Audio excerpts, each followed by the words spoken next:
Donc, je vous propose de démarrer. Bienvenue à tous pour ce webinaire sur notre plateforme. Nous allons donc passer une petite heure ensemble pour découvrir comment implémenter, quel est le sens de la résilience dans le cloud et comment l'implémenter sur Flexible Engine de manière pratique. Pour commencer, je me présente. Donc, je suis Jean-Luc Ardouin, cloud architecte, expert Flexible Engine. Nous faisons partie d'une équipe qui assiste nos ressources internes et nos clients pour pour définir et mettre en application les bonnes pratiques. Et vous allez en découvrir un certain nombre par le biais de la résilience. Alors, je vous propose du coup de rentrer dans le vif du sujet. Si vous voyez un petit peu, si vous faites le tour de la plateforme, vous voyez que vous avez un outil de chat plus un espace pour poser vos questions. Je vous propose donc de les poser au fil de l'eau et de les traiter à la fin de manière interactive. Donc, n'hésitez pas. Au fil de l'eau, vous les posez et j'y reviendrai à la suite en étant le plus précis possible pour vous répondre. On a prévu un petit peu de temps pour ça. Alors, ici, le sujet que nous allons adresser pendant ce webinaire, c'est la résilience. Donc, c'est un mot un peu complexe puisque on peut l'adresser à plusieurs niveaux. L'idée, c'est de vous faire découvrir quelles sont les bonnes pratiques pour que vous puissiez l'appliquer à vos applications, à vos ressources, vos workloads que vous allez déployer sur notre cloud public. Alors, pourquoi c'est essentiel? Vous savez que les applications sont de plus en plus critiques. La digitalisation du monde fait que vous devez avoir des applications de plus en plus disponibles parce qu'elles visent un public de plus en plus large.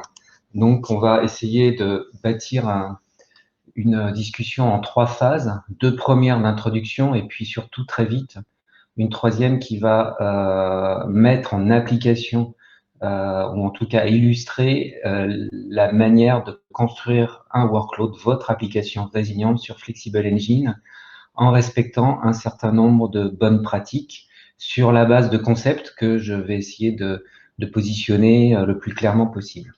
Donc le premier sujet, c'est déjà de définir les choses. Pourquoi parler de résilience d'application de ce point de vue, bon, on va pas y passer trop longtemps parce que je pense que ça va vous paraître extrêmement évident. Aujourd'hui, on est passé d'un monde où on avait quelques applications critiques, je sais pas moi, un ERP pour l'entreprise qui était critique pour la production, une messagerie, on savait déjà que dès que ça s'interrompait, on avait très vite une, une, euh, une criticité de l'événement qui faisait qu'il fallait qu'on réfléchisse à des designs hautement disponibles. De plus en plus, cette couverture applicative s'étend et on a un besoin pour des applications bien plus diverses de les rendre disponibles jusqu'à éventuellement du 24/7 avec des utilisateurs qui peuvent être répartis un petit peu partout, localement, juste au sein de l'entreprise, mais aussi dans le monde. Et du coup, l'impact d'un arrêt de service, que ce soit pour une maintenance prédictible, imprévisible, ou pour une défaillance, devient insupportable. Ce qui n'était pas forcément le cas jusqu'à présent. Donc, forcément, ça pose des nouveaux problèmes. Il faut du coup imaginer des mécanismes un petit peu nouveaux. Jusqu'à présent, on bâtissait beaucoup la résilience et la haute disponibilité des applications sur la base de l'infrastructure. Et de plus en plus, pour adresser ce besoin de disponibilité 100% du temps, on va devoir intégrer au sein de l'application des designs en les adossant à des composants qui sont prévus pour apporter cette résilience. Et on va donc du coup traiter la résilience plus au niveau de l'application qu'au niveau de l'infrastructure elle-même. Donc de cette manière, on va pouvoir disposer de capacités directement au sein de l'application pour réagir aux problèmes Donc une défaillance locale, une défaillance d'un microservice, un, un composant de l'application qui tombe et peut, si on y pense et qu'on utilise des composants faits pour, va pouvoir du coup traiter de manière automatique le problème sans impact sur cette disponibilité qui nous préoccupe tant désormais. Donc voilà le sens du webinar.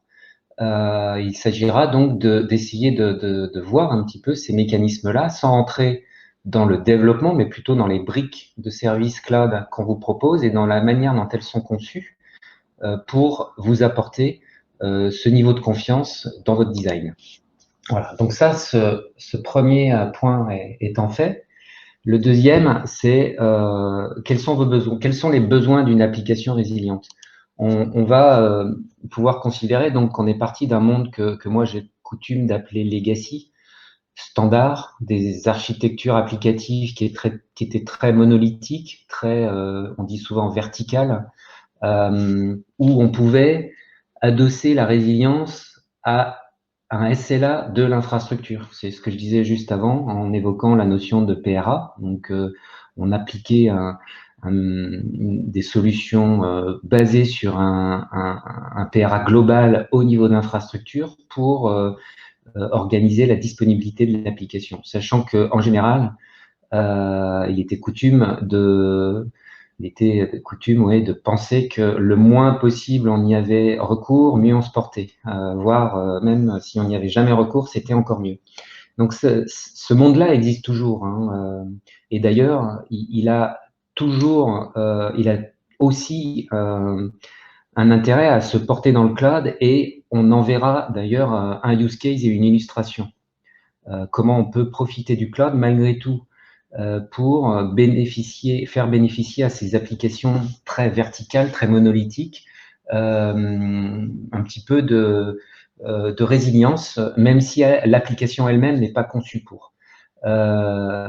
Aujourd'hui, l'idéal, quand on aborde le cloud, c'est bien sûr de ne pas faire juste un simple move to cloud, mais plutôt de réécrire, voire écrire from scratch quand il s'agit d'une nouvelle application, une application en la concevant par définition cloud native et du coup en reposant sur deux choses. Un, des composants qui permettent de distribuer ou de gérer la disponibilité implicitement. Hein, je pense à des solutions telles que la containerisation par exemple.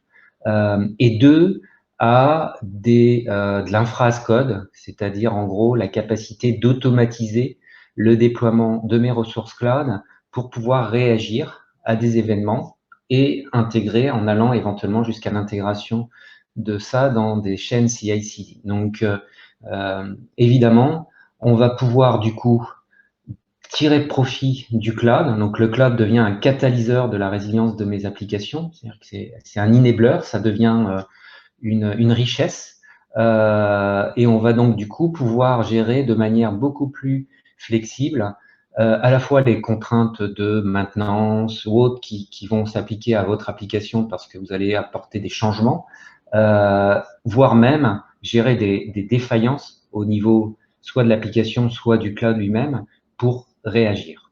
Donc voilà un petit peu le préambule que je souhaitais faire pour poser le débat sur quel est l'enjeu de la résilience et à quel niveau il faut l'appliquer, en essayant de vous sensibiliser au fait que l'enjeu évident pour moi aujourd'hui quand on va dans le cloud public, c'est de l'appliquer à votre application autant que possible, hein, quand on peut la réécrire, puisque encore une fois, il y a des sujets de move to cloud qui sont issus avec des applications issues du monde d'avant, on va dire. Alors, du coup, dans ce troisième volet qui va faire, je dirais, l'essentiel de notre discussion, c'est sur Flexible Engine, qui est le cloud public d'Orange, hein, que vous connaissez peut-être, comment ce cloud et comment cet arsenal de services qui est disponible dans ce cloud peut contribuer à cette résilience que vous devez concevoir au niveau de vos applications. Donc là, on va prendre un petit peu le temps. Je vais vous détailler ça pas à pas et puis surtout, on va aussi l'illustrer de la manière la plus pragmatique possible pour vous faire sentir un certain nombre de subtilités. Dans cette présentation, je vais faire appel à un certain nombre d'acronymes, de définitions. Donc, si ça vous pose problème, surtout n'hésitez pas à poser les questions, même si j'y reviendrai tardivement. C'est important de s'attacher à la précision du vocabulaire. Petite synthèse préalable. Flexible Engine, c'est avant tout donc un cloud public, donc qui va vous permettre de construire vos workloads en toute autonomie, interagissant vous avec les services, soit par une console, soit par des API. Donc, ça veut dire quelles sont les caractéristiques principales. D'abord, c'est 2 régions en Europe, chacune ayant 3 zones de disponibilité.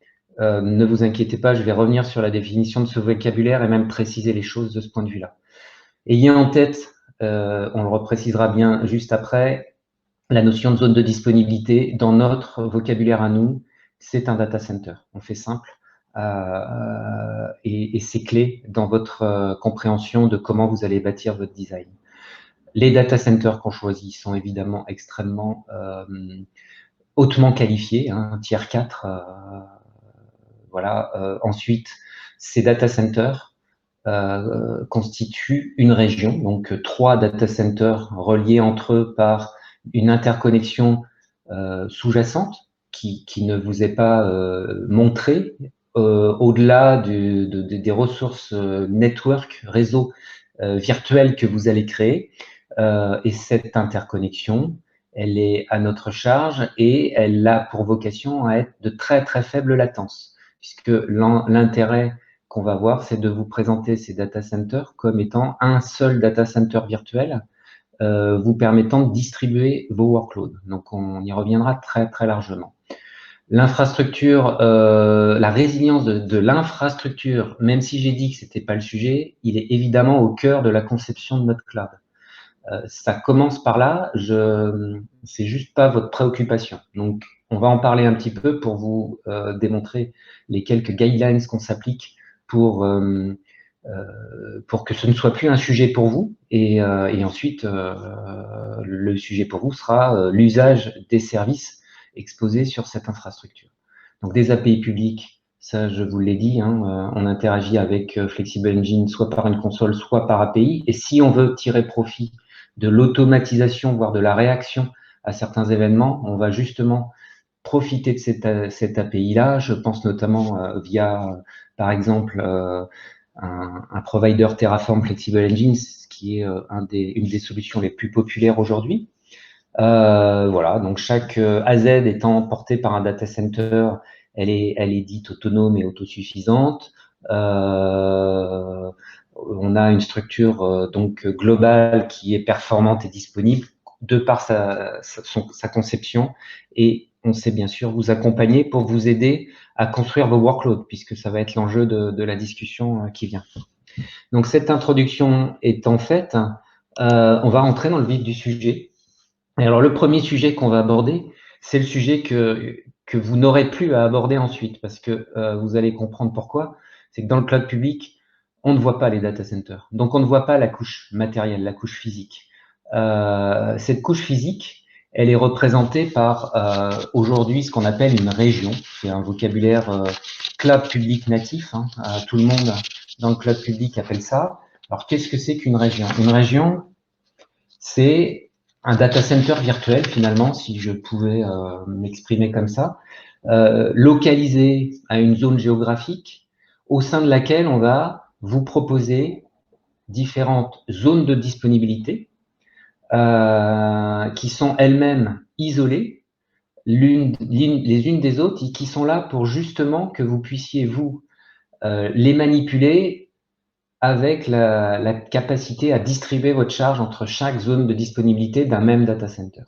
Donc, la promesse que j'évoquais dans le slide précédent, c'est justement que dans notre design, une zone de disponibilité est égale à un data center autonome et indépendant, mais que ce data center au sein de la région est à la fois suffisamment loin pour traiter des problématiques de désastres physiques, genre incendie, coupure électrique ou autre, tout en étant proche pour vous offrir un réseau très haut, très faible latence entre les deux et qui fasse que justement vous ayez cette vision mono data center,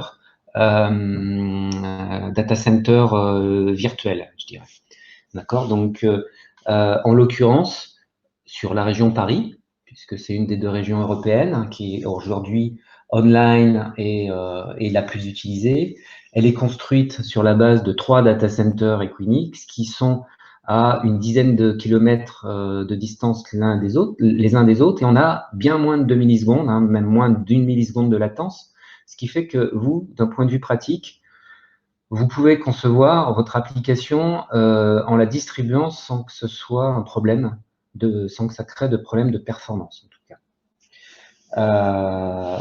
Voilà, donc ça c'est la clé et les premiers éléments de vocabulaire. Ayez en tête donc région, data center virtuel ou une zone géographique au sein de laquelle on a donc des zones de disponibilité. Et chez nous, c'est simple, une zone de disponibilité, c'est un data center physique.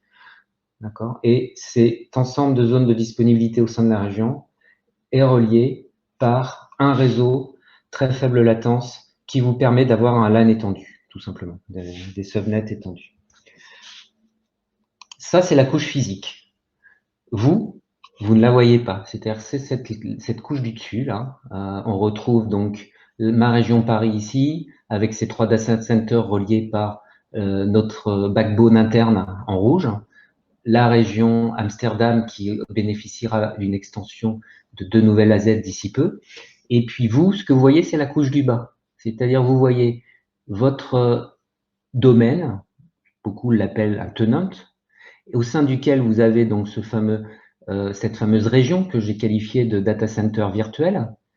Et quand vous créez du coup ce qu'on appelle un VPC, un Virtual Private Cloud, dans lequel vous allez créer des subnets, vous allez par défaut, sans configuration de votre part, créer un réseau étendu qui va vous donner l'accès à la distribution de machines virtuelles. Pour faire simple, dans un premier temps, on va se focaliser sur des choses simples. Dans les différentes zones, donc du coup les différents data centers de cette région, de ce data center virtuel. À partir de là, n'importe quelle machine du data center ou de la zone A va communiquer avec les machines de la zone B ou de la zone C sans aucune latence, donc avec la possibilité de monter des architectures, qu'elles soient actives-actives ou actives-passives. On va assez longuement y revenir. Donc, petite information au passage, cette architecture est basée sur de l'OpenStack. Chaque zone de disponibilité dispose de son OpenStack et il y a une architecture ce qu'on appelle en cascading OpenStack avec un OpenStack dans la région qui pilote des OpenStack satellites dans les zones, le tout en multi-région. Donc, c'est ce qui nous permet de vous offrir ce design complètement transparent pour vous à l'usage puisque vous ne voyez ensuite que des entités logiques. Alors, qu'est-ce que vous voyez justement? Je vous ai fait un petit extrait pour rendre les choses un peu palpables et pragmatiques. C'est des copies d'écran de la console. D'un point de vue pratique, quand vous êtes connecté à la console, comment se matérialise cette région? Très simple. Vous avez une liste déroulante qui vous permet de choisir parmi les régions. Donc, EU Ouest 0, c'est Paris, EU Ouest 1, c'est Amsterdam. Et donc, une fois que vous avez sélectionné dans votre liste déroulante la région, vous êtes dans la région donnée, à partir d'un même point d'entrée qui est la console. Si vous êtes au niveau API, c'est juste des caractéristiques, des paramètres à passer. Il faut passer en paramètre la région. Et puis ensuite, selon la ressource que vous provisionnez, la ressource cloud que vous allez avoir à provisionner, vous allez avoir à sélectionner dans la région qui est représentée ici, la zone de disponibilité, donc parmi A, B ou C, donc de manière très arbitraire ou définie. Vous voyez, vous pouvez très bien nous laisser le choix par le choix random, ou alors c'est vous qui allez poser votre design en posant vos localisations, sachant que, comme je vous l'ai dit, chaque zone correspond à un data center distinct. Voilà. Et le point clé dans tout ça, c'est ce qui est en dessous, c'est la partie réseau. Vous voyez que je suis dans une région, je choisis un data center, par exemple B, pour provisionner ma ressource, ma machine virtuelle, pour faire simple. Je vais sélectionner mon VPC et un subnet dans mon VPC, et que je provisionne ma machine virtuelle dans A, dans B ou dans C, je vais pouvoir la connecter au même réseau, au même subnet, de telle sorte que toutes les machines virtuelles de ce subnet puissent dialoguer. Donc, c'est extrêmement simple de concevoir une distribution sous réserve que les composants de votre application la permettent. Voilà, donc ça, c'est vraiment la matérialisation de comment on voit d'un point de vue logique ce qu'il y a physiquement déployé. Il faut juste faire le mapping, en fait, de votre côté.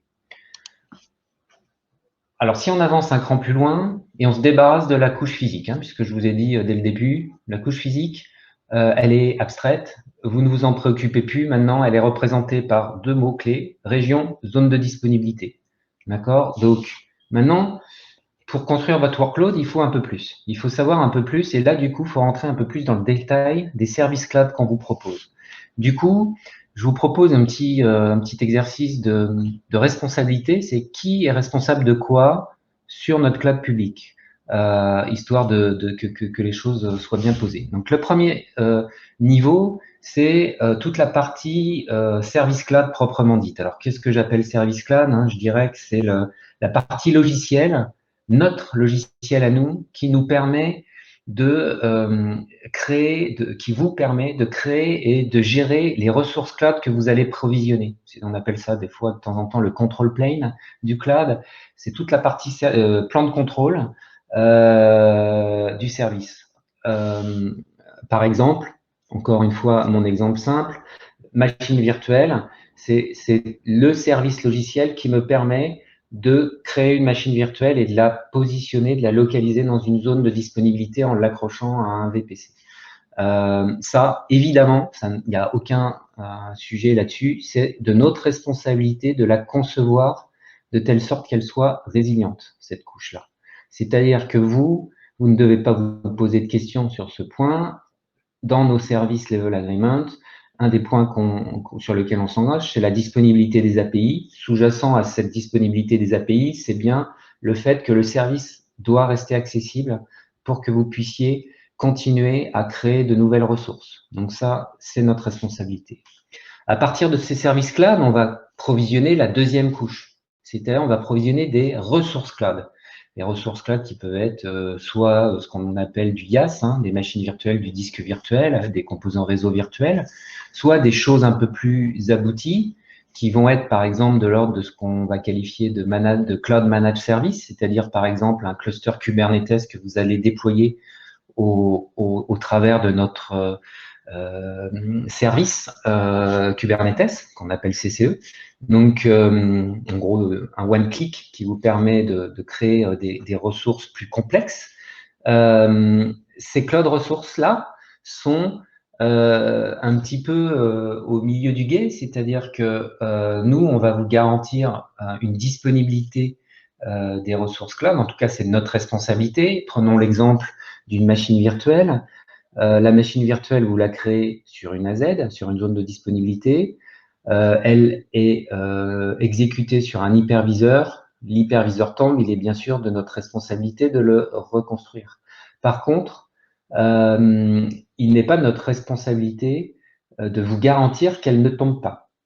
Donc ça, c'est un vrai sujet qui doit être reporté dans la couche suivante, l'application workload, votre application. C'est-à-dire qu'il faut que votre application, et ça c'est votre responsabilité, tire profit de toute cette couche applicative, les services cloud, de cette boîte à outils, et des différentes ressources cloud distribuées ou pas sur la région pour construire votre résilience. Et donc, il est de votre responsabilité de concevoir, puisque vous avez affaire à une boîte à outils, et c'est vous qui faites votre design. Alors, bien sûr, attention, on peut vous y aider par nos services professionnels, voire même on peut le faire à votre place et le gérer à votre place, mais en self-service, en usage cloud public, c'est vous qui êtes responsable de ça. Donc du coup, il va falloir comprendre les 2 premières couches pour en tirer profit et bâtir votre application la plus résiliente possible. Voilà. Alors, petit panorama de tous les services. Le but là n'est pas d'en faire l'inventaire. C'est juste de faciliter la suite, puisque je vais utiliser des acronymes. Vous pourrez vous y reporter ensuite à tête reposée. Je ne vais pas tous les utiliser, mais globalement, on peut les découper en 3 blocs. Hein. Il y a le bloc des services qui vous permettent d'accéder aux services cloud, de les gérer, de les provisionner, de les sécuriser, de les monitorer. Donc, c'est tous les outils de management, la partie sécurité. Globalement, ce sont des services qui sont là, qui vous créent pas de ressources visibles, qui sont juste des services prêts à être utilisés et qui sont du coup dont vous n'avez pas à vous préoccuper. La résilience de ces services sont de notre responsabilité. Ensuite, il y a bien sûr toute la couche de services qui sont plutôt là sur la gauche, qu'on va qualifier d'infrastructure as a service, Compute Storage Network, donc VPC, EVS et ECS pour faire simple, hein, machine virtuelle, disque virtuel et le réseau virtuel. Donc ça, on va voir comment qu'est-ce qu'on peut attendre de tout ça. Et puis ensuite, il y a les services managés, qui sont des services qui vont créer des ressources virtuelles de type IaaS, mais pour vous, au travers d'un composant managé qui va vous préconfigurer l'ensemble pour vous simplifier un petit peu la vie, vous le paramétrer, vous mettre en place des sauvegardes. Donc, c'est par exemple toute la partie database, toute la partie data analysis, container as a service, tout ce qui est message queuing ou autre, des briques qui vont vous permettre de construire votre application. Donc, une fois ceci étant dit, je vous propose de tout de suite passer un peu à l'illustration. C'est-à-dire que là, je veux vous montrer 3 typologies de services qui vont faire appel à différentes manières d'appréhender la résilience. Je les illustre par la partie réseau que j'ai déjà évoquée. Donc, en gros, une résilience native qui n'est pas à votre main. C'est le service qui est fait comme ça et vous n'avez rien à configurer. Il est nativement résilient. Donc, on va prendre l'exemple du VPC de l'ELB. Une résilience que je vais qualifier d'enabler, c'est-à-dire qu'elle est juste locale à la zone de disponibilité. Donc, elle est en tant que telle fragile, puisque si c'est par exemple, et c'est l'exemple que je prendrai, la machine virtuelle, si la machine virtuelle tombe et que vous n'avez pas prévu ni de sauvegarde, ni de réplication, eh bien, elle va être redémarrée automatiquement, mais le service n'est pas garanti, il est pas résilient au sein de la région en multizone. Et puis ensuite, la caractéristique des services managés avec 2 illustrations, RDS et CCE, qui vont illustrer le fait qu'on va pouvoir avoir une notion de résilience activable, voire activée par défaut et du coup débrayable. On va illustrer par l'exemple. Donc, je vous montre ça. Petite vidéo que je vais vous commenter. Voilà, elle n'est pas très longue, vous verrez. Donc, la première chose, c'est qu'on va en profiter pour regarder ensemble la console Flexible Engine, celle qui vous présente l'ensemble des services. Donc, vous retrouvez ici les services regroupés par bloc, hein, au même titre qu'ils le sont dans la vignette qui inventoriait les services. Donc, la partie compute, storage, network, et dessous, je n'ai pas scrollé, mais il y a tous les autres, bases de données, data analysis, etc. Donc, premier sujet, résilience native au sein de la région. Donc, on va créer un VPC et son subnet étendu au sein de la région. Donc, la première chose à se dire, c'est que vous voyez ici, quand je crée une ressource, j'ai un sélecteur de région. Donc là, je suis positionné sur EU Ouest 0. EU Ouest 0, c'est le nom logique de la région Paris. Donc, ça veut dire que toutes les ressources que je vais provisionner au sein de là dans mon TP vont être sur la région sélectionnée. Je travaille soit sur une région, soit sur une autre. À partir de là, ma région étant celle de Paris, je vais créer un VPC au sein de Paris. Donc pour ça, c'est très simple. que ce soit par API ou par console. Vous voyez ici que je vérifie bien que je suis sur la région EU Ouest 0, donc Paris. Nulle part, vous voyez apparaître la notion d'AZ, de zone de disponibilité. On ne voit pas EU Ouest 0A, 0B, 0C, on n'a rien à sélectionner. On nomme le VPC, on définit le CIDR, on y attache son premier subnet, on peut en accrocher d'autres, c'est tout. Alors, qu'est-ce que ça veut dire? Ça veut juste dire que, par définition, par design, on a étendu ce VPC dans la région au sein des 3 AZ. Et je vous l'illustrerai à chaque exemple dans lesquels on va utiliser ce VPC. Alors maintenant, on va créer une autre source réseau qui est assez populaire, ce qu'on appelle le LB, Elastic Load Balancer. Donc, c'est un load balancer, vous voyez là, dans le, il est là pour, c'est un répartiteur de charge. Hein. Donc, à aucun moment, vous voyez la notion de zone de disponibilité non plus, comme dans le VPC, c'est-à-dire que vous voyez la région apparaître ici, on va le nommer, on va l'accrocher à un VPC, le fameux VPC transverse qui me permet d'accéder, de connecter des ressources dans toutes les AZ de ma région. Mais j'ai pas à sélectionner la configuration achat ou single de mon load balancer parce que nativement, on vous laisse pas le choix sur ce type de ressource. Elle est achat. Et on va avoir un nœud actif et un nœud passif sur 2 zones distribuées. D'accord? Donc là, vous n'avez rien à faire, vous avez juste à utiliser, il faut le savoir, pas de préoccupation. C'est par définition tolérant à la panne d'un data center sans aucune difficulté et sans que vous ayez à vous en soucier. Donc ça caractérise, c'est l'exemple de 2 services que j'ai qualifiés ayant une résilience native. Hein.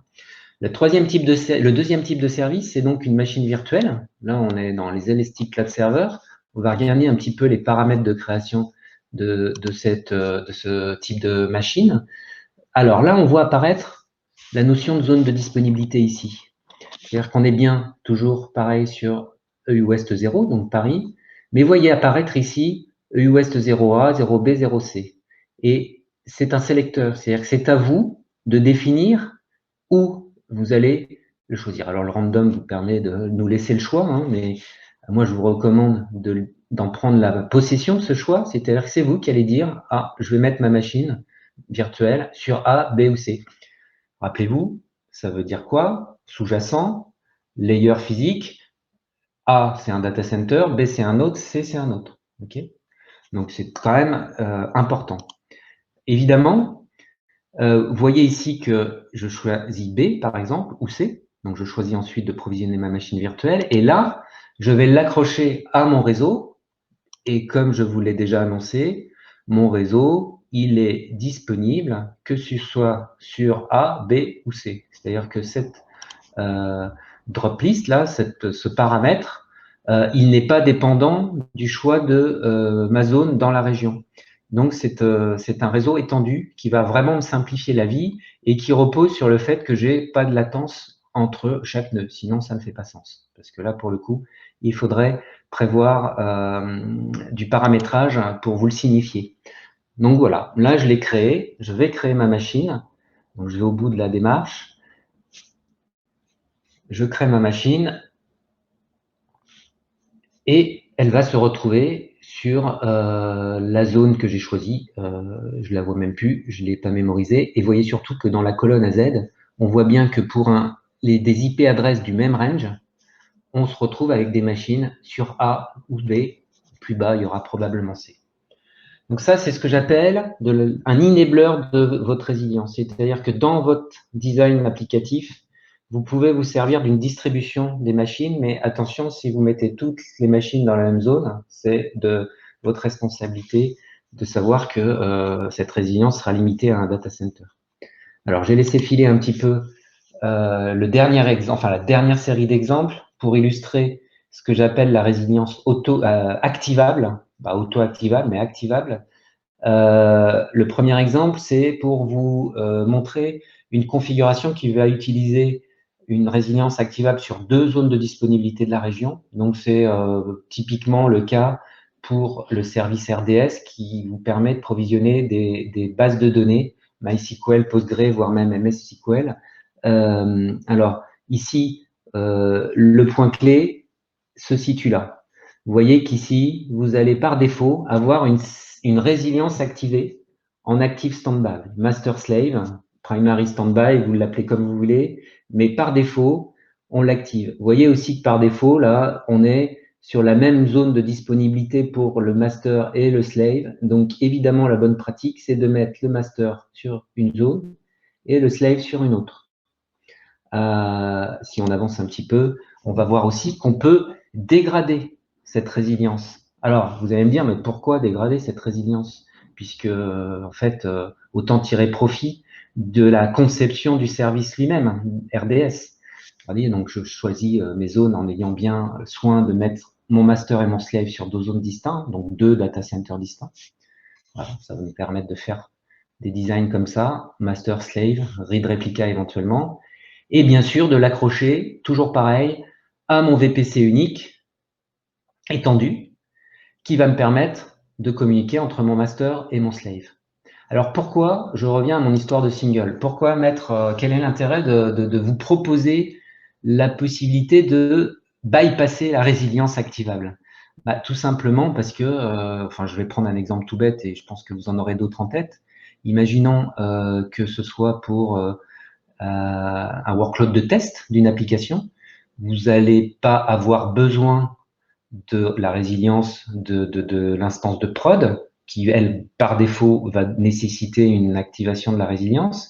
Et du coup, vous allez vouloir faire des économies. Vous savez bien que dans le cloud, vous payez à l'usage. Un master plus un slave, ça coûte 2 fois plus cher qu'un single. Donc, ça peut être une illustration de pourquoi on vous laisse la capacité de dégrader la résilience sur ce type de service. Sachant que vous avez vu, elle est activée par défaut.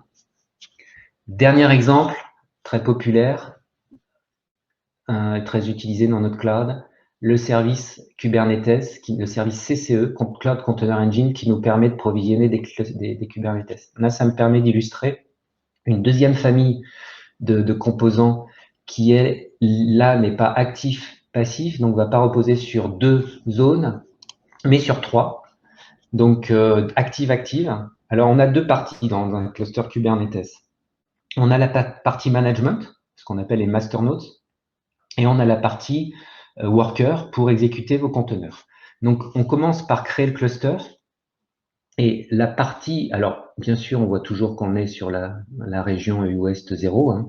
On ne crée pas à cheval des ressources cloud sur une région ou une autre. Pourquoi? Parce que là, on vous garantit plus la latence minimum. Hein. Donc, c'est le problème. Donc, ici, vous allez voir apparaître la notion de master node avec, par défaut, activé 3 master nodes.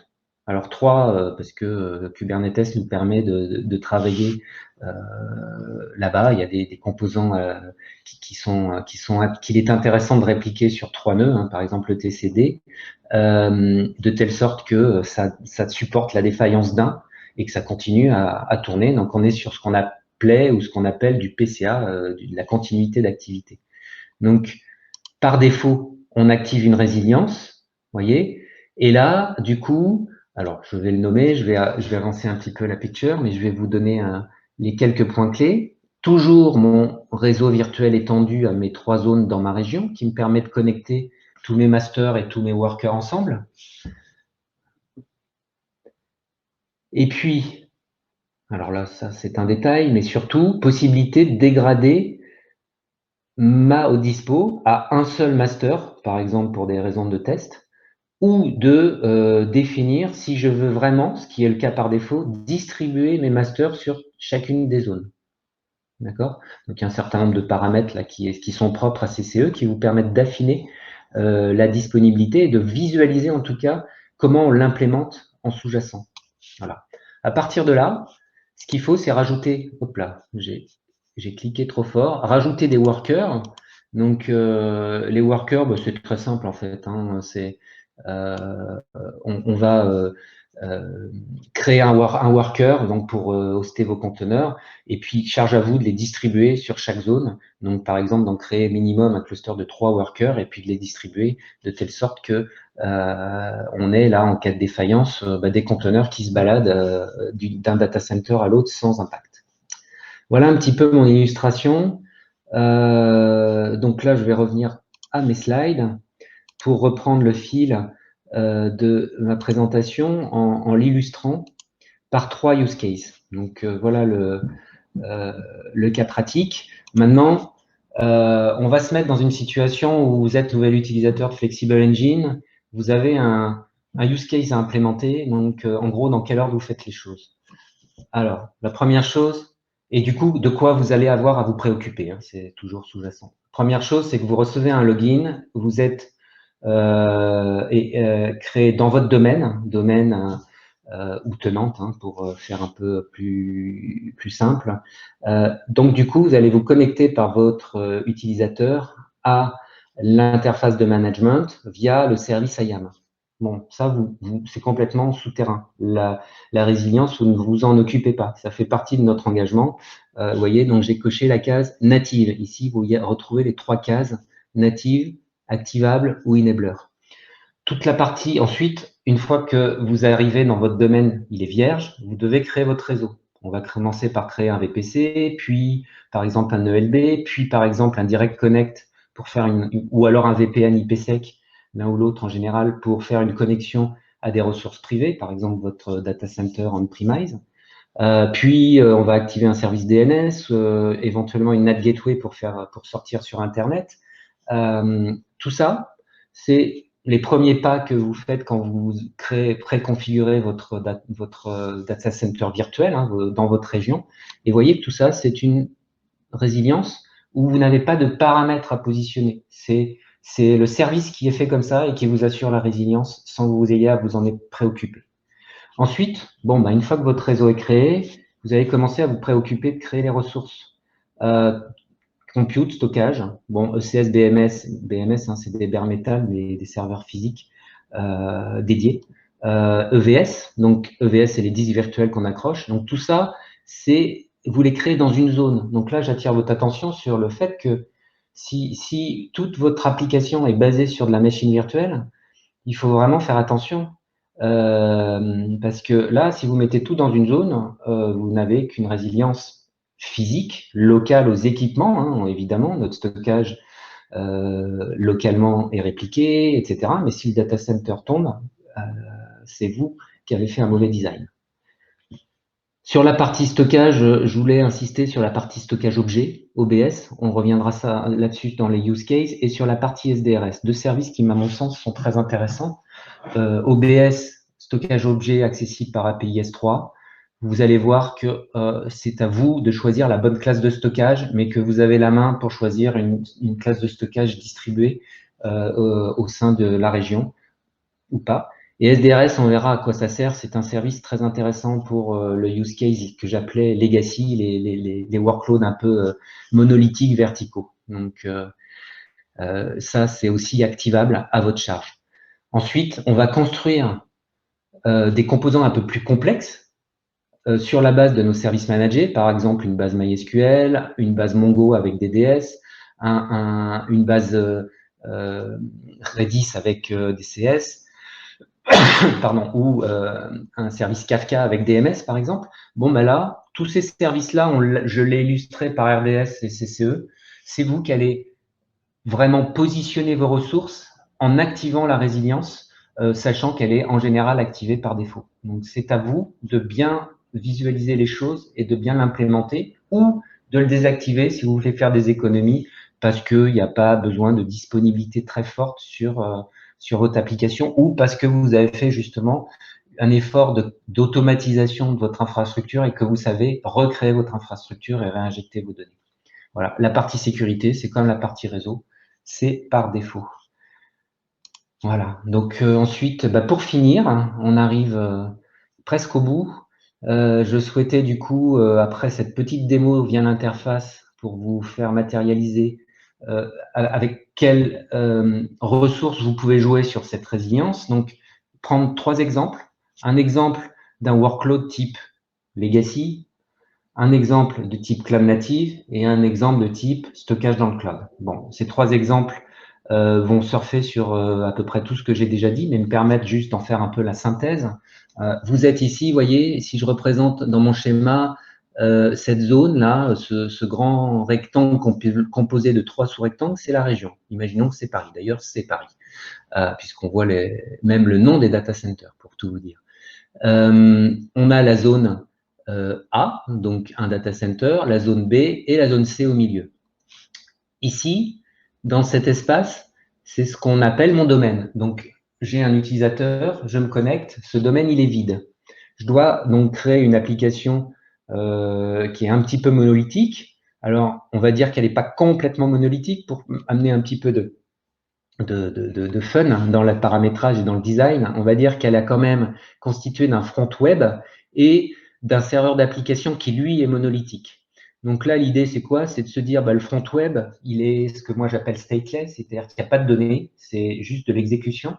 Dans ce cas-là, on en profite, on distribue. C'est un OS, l'application, du paramétrage, on distribue sur les différentes zones, et ensuite, en tête, on met un load balancer qui va nous permettre d'alimenter chacun des nœuds, chacun des fronts, de manière, de par l'algorithme qu'on va fixer sur le load balancer. Du coup, là, on crée une résilience native basée sur, vous voyez, ce que j'appelais l'enabler ECS. C'est vous qui utilisez les machines virtuelles pour construire la résilience au niveau de ce front. Et tout ça adossé à mon réseau virtuel étendu, qui lui l'est et à votre disposition pour connecter tous ces workloads et faire en sorte qu'ils communiquent sans latence. Ensuite, on va se focaliser un petit peu du coup sur mon workload, là, le bien costaud, là, celui qui embarque données, applications, enfin bref, tout un mix et qui fait que la seule solution pour croître en puissance, en nombre d'utilisateurs à gérer, c'est de faire croître la puissance de la machine. Hein. Vous connaissez ces usages qu'on qualifie de verticaux. Donc là, c'est ce que je vais aussi appeler une application stateful. Donc elle embarque de la data et de l'application à l'intérieur. Elle est considérée comme un bloc. Donc là, d'un point de vue pratique, je sais que je suis en danger parce que quand je la crée, là vous créez celle-ci, vous allez la localiser sur un espace, sur une zone, donc dans un data center.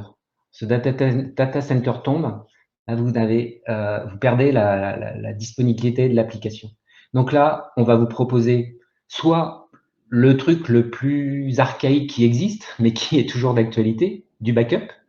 Donc on a Cloud Backup and Recovery qui vous permet de backuper la machine et d'en faire une image full que vous pourrez rejouer sur la même zone ou sur une autre zone à partir de la sauvegarde de cette machine. Mais on peut aussi vous apporter, via ce fameux service SDRS que j'évoquais déjà, un service un peu plus fin, un peu plus subtil, qui va vous permettre d'activer une fonction master slave sur des composants applicatifs qui ne le supportent pas. C'est-à-dire que là, on va faire un PRA au niveau de la machine virtuelle, local à la région. Et là, bien sûr, il faut situer une machine sur une zone, par exemple B, et puis son slave sur la zone A. Et dans ce cas-là, le service SDRS va se charger, vous créez ce master, il va se charger de créer le slave, de répliquer les données une première fois, puis d'activer une réplication d'un disque VS vers un disque VS, et il va éteindre la machine pour vous faire des économies, et puis ensuite, il vous permettra de vous simplifier le failover en cas de problème, avec un failover à votre main, manuel, pour faire la bascule en cas de désastre sur ce point-là. Voilà, donc ça, c'est vraiment les tips, les astuces qu'il faut retenir et qui tirent profit à la fois de ce que je vous ai dit des principes de design de notre cloud et des services qu'on vous met à disposition pour ce type de workload. Deuxième cas, je ne vais pas y passer trop de temps parce que j'ai l'impression d'avoir tout dit, c'est Cloud Native Workload. C'est très simple en général. La caractéristique, c'est qu'on l'a automatisé par de l'infra as code, par exemple par notre fournisseur Terraform. On l'a intégré dans une chaîne de CI/CD, donc on sait éventuellement reconstruire le tout. Et en plus, en général, on a commencé à utiliser des microservices, notamment portés par des conteneurs, Donc là, du coup, on va massivement utiliser soit des services tels que tous les services réseau, load balancer, NAT Gateway, VPC, etc., qui, eux, embarquent une résilience native qui n'est pas à votre main, soit des cloud managed services, donc CCE, RDS, DDS, DCS, MRS, etc. Vous pourrez vous référencer aux slides qui les décrit tous, de telle sorte que vous puissiez activer cette distribution sur 3 AZ ou ce master slave sur 2 AZ. Voilà. Donc, du coup, l'idée, c'est vraiment de tirer le profit de ces services cloud pour activer votre achat, en choisissant bien votre localisation et en vous assurant que tout ça c'est bien distribué. Voilà, dans les configurations master slave, de bien prendre le master par exemple sur 0B ou 0C, puis le slave sur 0A. Et puis voilà, à partir de là, on peut rajouter de la sauvegarde de données ou l'usage du stockage objet qui est quand même très populaire dans les applications cloud natives, où on vous propose de la résilience cross AZ par le biais d'une classe de stockage. Donc là, vous choisissez entre cette classe de stockage multi-AZ ou celle-là. Celle aujourd'hui, par défaut, c'est la multi-AZ qui est distribuée sur 3 zones. Et donc là, vous avez une résilience parfaite quand vous avez quand vous avez la chance d'écrire votre application et de ne pas la subir. Le dernier exemple, et puis on pourra passer à vos questions, je vois que le temps file, c'est ce que j'ai appelé les data dans le cloud. Donc, c'est en gros, on veut stocker massivement des données, alors soit des données utilisateurs, soit par exemple du backup souvent. Donc là, je dirais que par rapport à la picture juste avant, puisqu'on a toujours la main sur le choix entre une classe de stockage objet multi-AZ ou mono-AZ, ça, bon, je vous conseille bien sûr la multi-AZ, mais on peut aussi répliquer un bucket vers une autre région. Là, on ouvre d'autres perspectives et c'est une tendance qu'on va essayer d'adresser dans le futur. C'est la capacité maintenant qu'on a traité de manière assez fondamentale la résilience au sein d'une région, comment on peut vous faire profiter d'une collaboration ou d'une usage de l'autre région qui n'est pas trop éloignée, pardon, pour augmenter encore le niveau de résilience. Voilà. Donc, grosso modo, pour finir, le sujet est vaste. C'est pas en un claquement de doigts qu'on bâtit une infrastructure résiliente. On peut faire du DevOps en se plantant complètement sur ce sujet-là. Donc, c'est juste une chance, une opportunité, sous réserve donc de bien mémoriser le vocabulaire que je vous ai présenté et de prendre la main sur alors nous faire confiance sur le sous-jacent, sur à la fois la partie layer physique et la partie cloud service, évidemment, et puis prendre la main sur la partie workload, design de workload, en tirant le bénéfice de nos services. Voilà. Donc là, je pense qu'il nous reste un petit peu de temps pour les questions et les réponses. Donc, ce que je vous propose, c'est de balayer là.